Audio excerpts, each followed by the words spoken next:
Ni hao, halo semuanya, kembali lagi dengan Nubarta. Nonton bareng kita.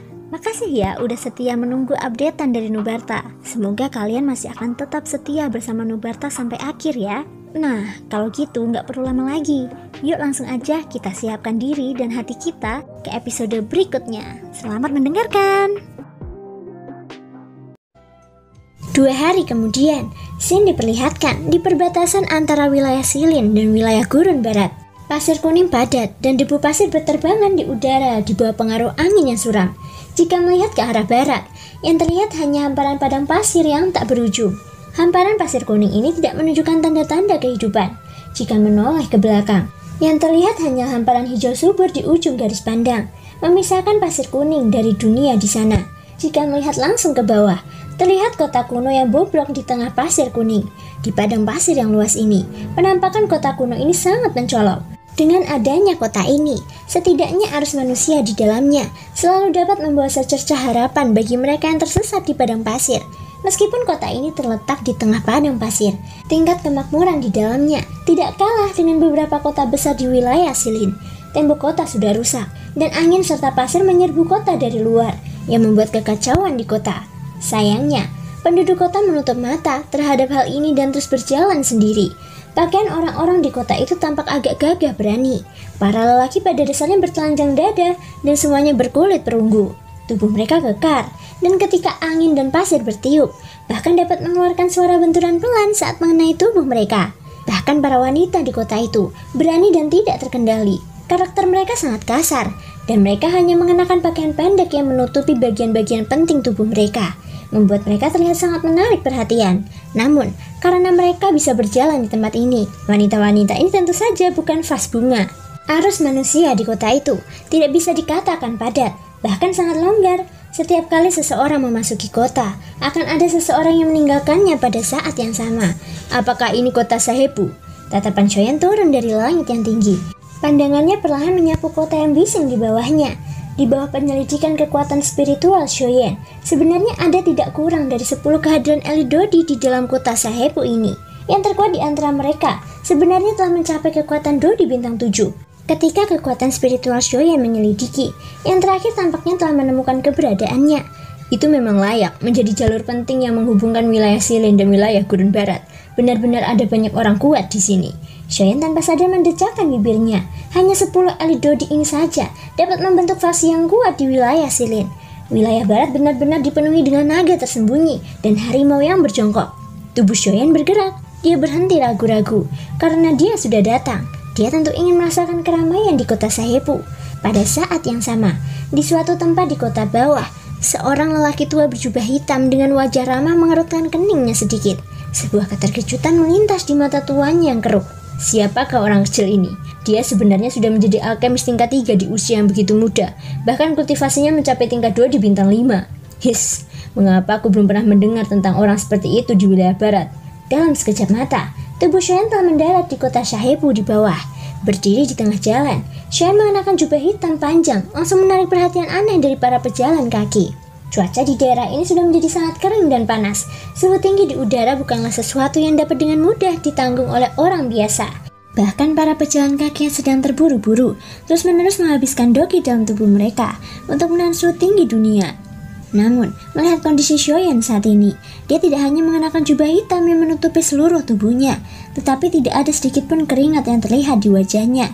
Shoyan hanya bisa tertawa pelan dalam hatinya. Dia tidak mungkin memberitahu mereka bahwa dia memiliki benda suci seperti api surgawi. Api surgawi adalah api terpanas di dunia ini. Dengan adanya api itu, sedikit suhu ini telah lama diabaikan oleh Shoyan. Bagaimana hal itu dapat mempengaruhinya? Shoyan mengangkat bahunya pelan, kakinya bergerak saat berjalan di sepanjang jalan di depannya. Dia melangkah maju tanpa tujuan, pandangannya menyapu pertokoan di kedua sisi. Setelah beberapa hari terburu-buru, Shoyan berencana untuk beristirahat di sini selama 1 malam dan membeli peta Gurun Barat. Bagaimanapun, wilayah Gurun Barat adalah gurun yang luas. Tanpa petunjuk peta, Shoyan tidak berpikir bahwa ia akan dapat dengan mudah masuk dan keluar dari sana. Ketika teringat peta itu, Shoyan tanpa sadar teringat dengan kejadian di Gurun Tager saat itu. Saat itu, Shoyan pertama kali bertemu Hebodong di tempat itu. Karena membeli peta itulah, Shoyan menemukan salah satu pecahan peta yang ditinggalkan oleh orang suci teratai pemurni iblis. Namun, dia tidak tahu apakah kali ini dia akan seberuntung saat itu. Beberapa antisipasi tanpa sadar melonjak dalam hati Shoyen ketika dia memikirkan hal ini. Tampaknya, ada pertemuan kebetulan yang menunggunya di sebuah rumah bobrok kecil ini yang tidak mencolok di depannya. Tentu saja, hanya ada sedikit sekali pertemuan yang terjadi secara kebetulan di dunia ini. Ambil contoh Shoyen saat ini. Setelah melewati beberapa jalan dengan cepat sambil bersemangat, ia akhirnya tidak menemukan pertemuan yang kebetulan. Hasil seperti ini membuat Shoyen mengejek dirinya sendiri. Setelah tersenyum getir dan menggelengkan kepalanya, Shoyen tiba-tiba menghadap ke langit. Pada saat inilah, Shoyen melihat 4 sosok hitam kabur terbang cepat dari langit timur. Jantung Shoyen tiba-tiba bergetar saat melihat keempat sosok hitam itu. Ekspresi wajahnya juga menjadi serius. Pada saat yang sama, lelaki tua berjubah hitam di suatu tempat di kota ini juga mengangkat alisnya karena terkejut. Matanya yang keruh langsung melihat ke arah lokasi keempat orang di timur, keempat pemimpin sekte besar. Mengapa mereka datang ke sini? Dalam beberapa tarikan nafas, penampakan beberapa sosok hitam berangsur-angsur menjadi jelas. Orang yang memimpin mereka mengenakan jubah emas dan mahkota emas di kepalanya. Ia memegang tongkat emas di tangannya. Seluruh tubuh orang ini memancarkan cahaya keemasan, tampak seperti matahari di langit. Di sebelah kanannya, ada seorang lelaki tua kekar berkulit gelap yang mengenakan baju besi. Wajah lelaki tua itu tampak garang, membuat orang tidak berani menatapnya langsung. Otot-otot di sekujur tubuhnya memberikan pengalaman visual yang sangat mengesankan. Di sebelah kanan, ada seorang lelaki tua kurus yang juga mengenakan jubah emas. Matanya tajam, aura tak kasat mata yang terpancar darinya melesat ke langit. Orang di sebelah kiri adalah seorang lelaki tua berjubah linen. Wajahnya tampak cukup ramah jika dibandingkan dengan 3 orang lainnya, menyebabkan orang merasakan semacam perasaan ramah pada pandangan pertama. Dia seperti seorang kakek tua yang tidak peduli dengan urusan duniawi. Tentu saja, karena dia mampu berdiri bahu-membahu dengan 3 orang di sampingnya, tidak seorang pun akan mengira bahwa dia adalah seorang lelaki tua biasa. Keempat orang ini adalah pemimpin sekte dari 4 sekte besar di wilayah barat. Dari kiri ke kanan, mereka adalah Chen Zhen dari sekte pemurnian dewa, Wu Jitian dari sekte bela diri perang, Qian Ming dari sekte pedang surgawi, dan Ye Lo Tian dari sekte daun layu. Hati Shoyen tanpa sadar merasa terkejut dengan kedatangan keempat orang itu yang tiba-tiba. Dia memang mengira bahwa beberapa orang ini akan mengejarnya. Namun, dia tidak menyangka mereka akan sampai di tempat ini secepat itu. Tampaknya keempat klan ini sudah waspada dengan terobosannya ke Kasdodi bintang 5. Pertumbuhan Shoyen yang cepat menyebabkan keempat sekte besar merasakan tekanan yang belum pernah terjadi sebelumnya. Begitu Shoyen benar-benar tumbuh, kultivasinya akan berada pada level yang sama dengan mereka. Pada saat itu, kemungkinan besar bahkan jika keempat sekte besar bergandengan tangan, mereka akan kesulitan menghadapi Shoyen. Oleh karena itu, mereka harus menyiapkan sepenuhnya sebelum badai tiba. Pada titik ini, keempat sekte besar tidak lagi peduli dengan reputasi mereka. Sebuah pikiran terlintas di benak Shoyen, dan penguasa Swan berat segera mendarat di tangannya. Hampir pada saat yang sama, tubuh Shoyen tiba-tiba melesat tinggi ke langit.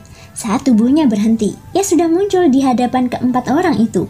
Wajah keempat orang ini tidak menunjukkan keterkejutan apapun atas kemunculan Shoyen. Hal ini tampaknya sesuai dengan harapan mereka. Bagaimanapun, mereka telah menyadari keberadaan Shoyen saat Shoyen menemukan mereka. Shoyen tidak memiliki kemungkinan untuk melarikan diri saat berhadapan dengan 4 ahli kelas Dodi. Melangkah maju untuk bertarung mungkin merupakan jalan mundur terbaiknya. 4 pemimpin sekte, apa kabar? Ekspresi Shoyen sedingin es saat dia berdiri tinggi di langit. Penguasa Swan berat di tangannya berputar sedikit. Penguasa Swan itu diayunkan secara horizontal hingga sejajar dengan lengan Shoyen. Tatapannya perlahan menyapu keempat orang di depannya. Shoyen, kemungkinan besar kita belum bertemu selama lebih dari 10 tahun sejak terakhir kali kita berpisah. Yang pertama berbicara adalah Chen Zhen dari sekte pemurnian. Di antara keempat sekte besar, sekte pemurnian adalah yang terkuat. Oleh karena itu, ketika keempat sekte besar bergabung, sekte pemurnian akan bertanggung jawab atas segalanya. Setelah sekian tahun, kalian berempat memang belum melupakan langkah pemusnah langitku. Shoyen membuka mulutnya dan tersenyum dingin. Kakinya bergerak sementara kata-kata itu keluar dari mulutnya. Langkah pemusnah langit dilepaskan. Dalam sekejap, tubuh Shoyen yang berjubah hitam melesat maju sejauh lebih dari 1000 kaki. Ketika melihat kecepatan Shoyen yang mengerikan, bahkan keempat pemimpin sekte besar pun tak kuasa menahan rasa terkejut dalam hati. Dengan bertambahnya kekuatannya, keunggulan dalam hal kecepatan juga semakin jelas setelah dia berlatih langkah pemusnah langit. Kekuatan Shoyen saat ini hanya setara dengan Dodi bintang 5. Namun, meski begitu, kecepatannya masih sedikit lebih cepat dari mereka berempat. Hanya poin ini saja sudah cukup untuk menunjukkan betapa menakutkannya langkah pemusnah langit. Shoyan, kecepatanmu memang menakutkan. Namun, kau juga harus memahami dengan jelas bahwa orang-orang yang berdiri di depanmu adalah pemimpin sekte dari 4 sekte besar. Jika berhadapan 1 lawan 1, kau mungkin memiliki kemampuan untuk membalas. Namun, di depan kami berempat, apakah kau pikir kau akan dapat melarikan diri bahkan jika kau memiliki langkah pemusnah langit? Ucap Chen Zhen. Sepertinya kalian berempat berencana untuk bekerja sama menghadapiku seperti saat itu. Hahaha, aku benar-benar merasa terhormat. Ucap Shoyan. Jangan katakan hal-hal yang tidak berguna seperti itu, karena kami datang untuk mencarimu. Kami tentu saja siap untuk bergabung. Tidak peduli apa yang kau katakan hari ini, kau harus menyerahkan langkah pemusnah langit. Johnson sekali lagi mencibir. Begitu kata-katanya jatuh, tongkat jalan emas di tangannya menghantam keras ke ruang kosong. Seketika, lingkaran cahaya emas menyebar dengan cepat dari bagian bawah tongkatnya. Dalam sekejap mata, lingkaran itu telah menutupi seluruh langit di atas kota Sahebu. Selain itu, lingkaran itu mengembun menjadi formasi besar dengan kecepatan yang terlihat oleh mata telanjang. Shoyan, formasi besar ini adalah sesuatu yang telah dipersiapkan secara pribadi oleh lelaki tua ini untukmu. Hari ini, bahkan jika kamu memiliki langkah pemusnah langit, kamu ditakdirkan untuk tidak dapat melarikan diri, ucap Chen Zhen. Hati Shoyan menjelas saat melihat cahaya keemasan yang menyebar cepat di bawah kakinya. Banyak simbol misterius yang perlahan-lahan menjadi lebih jelas di dalam cahaya keemasan itu. Doki di tubuhnya mulai beredar liar saat dia melambaikan penguasa Swan di tangannya dalam upaya untuk mundur. Namun, pada saat inilah, 4 aliran cahaya melesat cepat dari sisi Shoyan. Dalam sekejap mata, mereka telah mengepung Shoyan. Seluruh langit di atas kota Sahebu telah menjadi pengepungan mereka.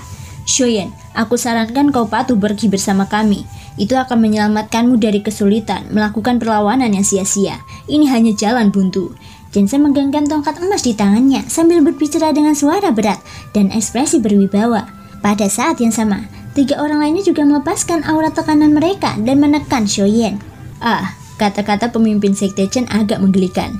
Jangan bilang kalau kesulitan yang kuhadapi saat ini bukan karena tindakanmu. Jalan buntu apa? Aku khawatir kau tidak berniat memberiku jalan keluar. Karena kau ingin menyerang, mengapa kau membuang-buang nafas? Datang saja padaku secara langsung. Aku akan dengan senang hati menerima tantanganmu. Shoyan tertawa dingin. Selama bertahun-tahun, keempat sekte besar tidak pernah menyerah untuk menyelidikinya. Shoyan tidak percaya bahwa mereka akan melepaskannya setelah memperoleh langkah pemusnah langit. Hal ini terutama berlaku untuk bajingan tua Yellow Tian ini. Dia bertindak dengan satu cara di permukaan dan cara lain di belakangnya, menyebabkan orang lain merasa bahwa dia tidak berbahaya. Jika Lam Bingshuang tidak campur tangan di pegunungan Shilin, kemungkinan besar Shoyan sudah kehilangan nyawanya. Lupakan tentang yang terakhir yang tidak melepaskannya. Bahkan Shoyan tidak akan melepaskan Yellow Tian.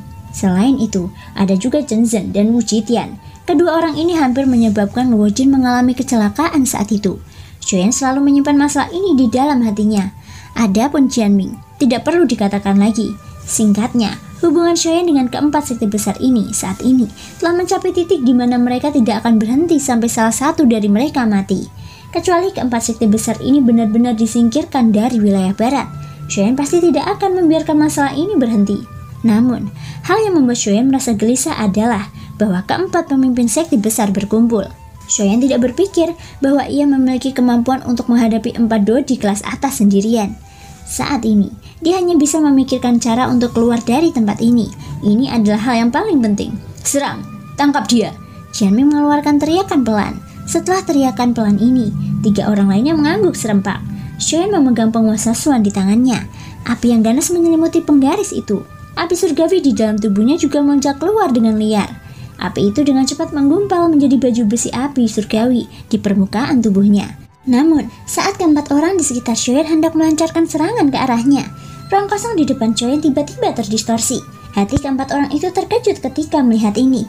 Mereka baru saja akan melangkah maju dan terpaksa berhenti di tempat asalnya. Setelah itu, seorang lelaki tua berjubah hitam dengan wajah ramah muncul di depan tatapan mereka. Beberapa orang dari 4 sekte besar langsung mengerutkan kening saat melihat lelaki tua itu muncul. Apalagi saat tatapan mereka tertuju pada lencana di dada lelaki tua itu. Wajah keempat orang itu langsung menunjukkan ekspresi yang sangat buruk. Lencana itu adalah lencana seorang alkemis. Pada lencana alkemis yang dikenakan lelaki tua ini, ada 5 pil obat yang terukir di atasnya. Kelima ramuan ini mewakili identitas lelaki tua ini, seorang alkemis tingkat 5. Alkemis peringkat 5. Kamu dari aliansi alkemis. Hanya ada satu alkemis peringkat 5 di aliansi alkemis wilayah barat. Dia adalah wakil ketua aliansi alkemis. Oleh karena itu, kamu adalah wakil ketua aliansi alkemis Handong. Jensen dan 3 orang lainnya menatap tajam ke arah lelaki tua berjubah hitam yang muncul di hadapan Shoyen saat ini. Ekspresi mereka tampak serius saat berbicara. Hehehe, aku benar-benar merasa terhormat bisa membuat keempat pemimpin sekte mengingat namaku. Lelaki tua berjubah hitam itu tersenyum tipis. Tangannya membelah janggutnya dengan lembut sambil menatap keempat orang di depannya. Setelah itu, dia menatap Shoyen di belakangnya. Tidak heran, teman muda mampu meningkatkan keterampilan doki dan alkemisnya ke tingkat seperti itu di usia yang begitu muda. Itu sebenarnya Tuan Shoyen. Namamu yang hebat bagaikan guntur di telingaku yang tua. Handong menakupkan tangannya ke arah Shoyen. Shoyen segera membalas sapaan itu setelah melihat ini. Junior Shoyen memberi salam kepada yang lebih tua, ucap Shoyen. Orang di depannya ada seorang alkemis tingkat 5 dan juga wakil ketua aliansi alkemis. Saat menghadapinya, bahkan Shoyen harus menarik kembali karakter arogannya. Handong melirik keempat pemimpin sekte dari sudut matanya. Setelah itu, dia menatap Shoyen dan tersenyum saat berbicara. Hehehe, teman muda Shoyen tidak perlu sopan. Alasan aku datang kali ini adalah untuk mengundang Tuan Shoyen ke aliansi alkemisku untuk sementara waktu. Bolehkah aku tahu apa pendapatmu? Mendengar kata-kata ini, ekspresi wajah Shoyen sedikit tercengang. Dia tidak bisa menahan rasa terkejut di dalam hatinya. Orang tua ini adalah wakil ketua aliansi alkemis. Mengapa dia mencari dodi bintang 5 seperti dia? Atau mungkinkah dia telah menyukai keterampilan alkemisnya? Memikirkan hal ini, mata Shoyen langsung berbinar. Dia sepertinya memikirkan sesuatu di dalam hatinya. Dia ingat bahwa di kota liar kuno wilayah selatan, alkemis tingkat 3 Zuotai telah bergabung dengan aliansi alkemis karena dia adalah alkemis tingkat 3. Saat itu, Zuotai pernah mengatakan kepadanya bahwa aliansi alkemis akan mengambil inisiatif untuk mengundang beberapa orang dengan bakat alkemis hebat untuk bergabung. Pada saat yang sama, hal itu akan meningkatkan kekuatannya sendiri dan juga menyediakan payung pelindung tambahan bagi para alkemis itu sendiri. Berkat aliansi alkemis, Zuotai tidak perlu terlalu khawatir saat melakukan sesuatu. Pada saat yang sama, hal itu juga mengurangi banyak masalah yang tidak perlu baginya. Saat ini, Shoyen juga berada dalam situasi seperti itu. Keempat sekte besar telah bergandengan tangan dan menutup semua rute pelariannya. Jika hanya dia sendiri, mustahil baginya untuk melarikan diri dari pengumpulan mereka. Kemunculan Handong mungkin dapat membalikkan keadaan. Dengan adanya aliansi alkemis yang mengambil tindakan, bahkan keempat sekte besar harus berpikir 2 kali sebelum mengambil tindakan. Namun, masih belum diketahui apakah dia akan mampu menghalangi keempat orang ini. Ini adalah pertama kalinya Shoyen dan Handong bertemu. Secara logika, Handong pasti tidak akan menyinggung keempat sekte besar karena dia. Tuan Shoyen tidak perlu terlalu khawatir. Kamu dapat tenang dan menyerahkan keempat hal ini kepadaku. Handong tersenyum tipis seolah-olah telah melihat apa yang dipikirkan Shoyen. Dia mengalihkan pandangannya dan menatap keempat orang di belakangnya. Ketua Han, apa maksudmu dengan ini? Kau seharusnya tahu bahwa Shoyen adalah orang yang ditunjuk oleh 4 sekte besar kita untuk ditangkap. Sebagai wakil ketua aliansi alkemis, jangan bilang kau ingin campur tangan dalam masalah ini. Wajah Jensen muram. Mereka berempat tentu saja mendengar kata-kata Handong dengan jelas. Penampilan tenang Handong menunjukkan bahwa dia tidak menaruh 4 sekte besar di matanya. Bagaimana mereka bisa tahan menerima sikap menghina seperti itu? Saat kata-kata Jensen jatuh, 3 orang lainnya di sampingnya juga menatap Handong. Ekspresi wajah mereka juga sangat muram. Mereka telah menunggu hari ini begitu lama. Mereka akhirnya dapat menangkap Shoyen dan memperoleh langkah pemusnah langit. Makam kuno Tianju juga dapat dibuka. Pada saat itu, 4 sekte besar akan membagi harta alam di makam kuno Tianju. Bukankah itu luar biasa? Namun, pada saat ini, campur tangan Handong yang tiba-tiba telah mendorong Shoyen. Bebek yang sudah matang malah menjauh dari mereka. 4 pemimpin sekte, alasan kalian menangkap teman muda Shoyen tidak lain adalah untuk mendapatkan langkah pemusnah langit padanya dan membuka makam kuno Tianju. Mengapa kalian harus memaksanya dengan keras dan bersikeras membunuhnya? Handong tersenyum dan menggelengkan kepalanya. Dia membelah jenggotnya dengan satu tangan dan tersenyum tipis. Dia membunuh ratusan orang dari sekteku. Apa kau ingin aku membiarkan masalah ini berlalu begitu saja? Mata Jianming dipenuhi dengan niat membunuh saat dia menatap Shoyen. Wajahnya dipenuhi dengan kemarahan. Aura yang sangat kuat di tubuhnya terus melonjak saat ini. Shoyen menyilangkan lengannya di dada saat mendengar kata-kata Jianming. Wajahnya penuh dengan ejekan saat berbicara. Perkataan pemimpin sekte Jianming terlalu menggelikan. 4 klan besar di bawah sekte pedang surgawimu telah mencoba membunuhku beberapa kali. Aku membunuh mereka hanya untuk melindungi diriku sendiri. Kematian mereka disebabkan oleh mereka sendiri. Jika kau ingin menyelesaikan masalah ini sampai tuntas, tampaknya itu karena hadiah yang diberikan oleh 4 sekte besarmu, ucap Shoyan. Kau... Jianming menggertakkan giginya. Wajah tuannya memerah karena marah, dan otot-otot di sudut matanya tidak bisa menahan diri untuk tidak berkedut hebat. Meskipun dia ingin mengatakan sesuatu, dia menyadari bahwa dia tidak bisa mengatakan apa-apa. Wakil Ketua Guild Han, masalah hari ini tidak ada hubungannya dengan aliansi alkemis. Kuharap Wakil Ketua Guild dapat menghargai kita dan tidak membiarkan seorang alkemis tingkat 3 mempengaruhi hubungan kita. Jensen berdiri dan membungkuk hormat kepada Handong. Nada suaranya cukup hormat, meskipun Handong sedikit lebih lemah dari mereka dalam hal kultivasi. Dia adalah alkemis kelas 5 sejati dalam hal alkimia. Bahkan para ahli pengembalian asal yang lebih kuat darinya akan memperlakukannya dengan hormat. Jadi mereka jelas tidak bisa ceroboh. Aliansi alkemisku seharusnya tidak ikut campur dalam masalah hari ini. Tetapi prestasi Tuan Shoyan sebagai seorang alkemis adalah satu-satunya yang pernah kulihat selama bertahun-tahun. Kau telah menjadi seorang alkemis kelas 3 di usia yang begitu muda. Jadi aku berharap kita dapat mengundang Tuan Shoyan untuk bergabung dengan aliansi alkemis kita. Handong sekali lagi berbalik setelah suaranya terdengar. Wajahnya dipenuhi dengan senyum damai saat dia melihat Shoyan di belakangnya. Matanya seolah memberitahu Shoyan bahwa selama dia bergabung dengan aliansi alkemis, dia akan bersedia membantunya menghalangi keempat orang ini. Shoyan tanpa sadar tertawa dalam hatinya saat merasakan niat lelaki tua di depannya. Apakah tindakan lelaki tua itu bisa dianggap sebagai paksaan dan godaan? Tentu saja, bahkan jika Handong tidak melakukan hal seperti itu, Shoyan jelas tidak akan menolak undangan aliansi alkemis. Bagaimanapun, aliansi alkemis berhubungan langsung dengan Menara Pil. Itu adalah tempat yang ingin didatangi semua alkemis di benua itu. Semua alkemis yang benar-benar hebat di benua Yuanwu berkumpul di sana. Sebagai seorang alkemis, bisa bersaing dengan mereka pasti akan menjadi keberuntungan besar. Shoyan benar-benar berharap bahwa ia akan menerima undangan dari aliansi alkemis suatu hari nanti. Namun, dia tidak pernah menyangka bahwa orang yang mengundangnya ternyata adalah wakil ketua aliansi alkemis. Di sisi lain, ekspresi di mata keempat pemimpin sekte tanpa sadar mengeras ketika mereka mendengar kata-kata yang keluar dari mulut Handong. Meskipun mereka sudah menebak alasan mengapa Handong campur tangan untuk Shoyan, hati mereka masih terasa sangat terkejut ketika mereka mendengar Handong secara langsung mengatakannya. Bakat Shoyan ternyata mampu menggerakkan hati orang-orang di aliansi alkemis. Dan seorang alkemis peringkat 5, Handong secara pribadi telah melangkah maju untuk Shoyan. Berdasarkan hal ini saja, orang dapat melihat betapa pentingnya Shoyan bagi Handong. Memang, seorang alkemis muda peringkat 3 seperti itu merupakan eksistensi yang sangat langka bahkan di wilayah tengah, apalagi wilayah barat yang merupakan tanah tandus di benua ini. Fakta bahwa seorang alkemis peringkat 3 lahir di sini membuktikan bahwa kemampuannya jelas bukan sesuatu yang dapat dibandingkan dengan alkemis peringkat 3 biasa. Begitu Shoyan bergabung dengan aliansi alkemis, statusnya juga akan berubah. Saat itu, Shoyan akan mewakili aliansi alkemis dan bukan hanya dirinya sendiri.